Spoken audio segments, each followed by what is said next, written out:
The Knesset bill to retroactively legalize certain West Bank settlements has already strained relations within Prime Minister Benjamin Netanyahu's governing right-wing coalition. And now the proposed law is drawing fire from the international community.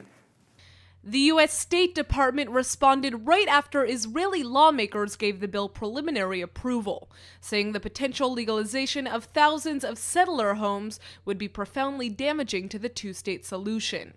State Department spokesman Mark Toner said Washington hopes the bill won't make it past the 3 more required parliamentary votes to become law, unless it's been significantly modified.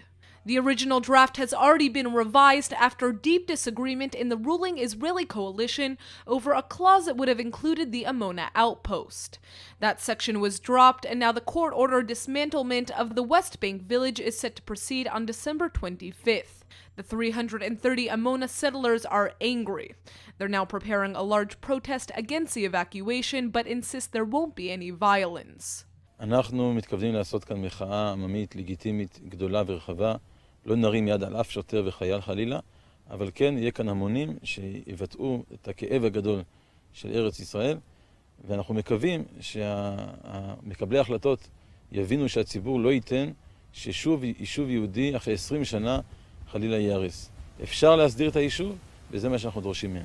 Meanwhile, the bill to legalize the other disputed areas is being described as a land grab by Israeli critics, because the Jewish homes at the heart of the matter were built without proper permits on what turned out to be privately owned Palestinian land. International legal experts are voicing concern over the bill's impact on Israel's standing abroad, but say financial compensation for the rightful owners could serve as a mitigating factor.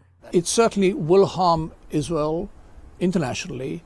The mitigating factor is if, and this is the government's decision, full compensation is paid to the Palestinians, and Israel has expressed its willingness to have international observers on a committee or tribunal that would decide what is full and adequate compensation in this case. Evicting thousands of people from land is a problem. Again, as I said, it includes children and families. Therefore, the compromise will be apparently that they'll be allowed to remain on the land, but again, I repeat, full compensation will be paid to the Palestinian landowners.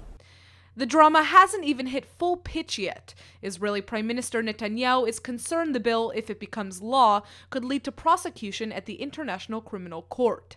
Various left-wing groups are likely to appeal against the law at the Supreme Court, which has in the past struck down legislation deemed to be in violation of human and civil rights.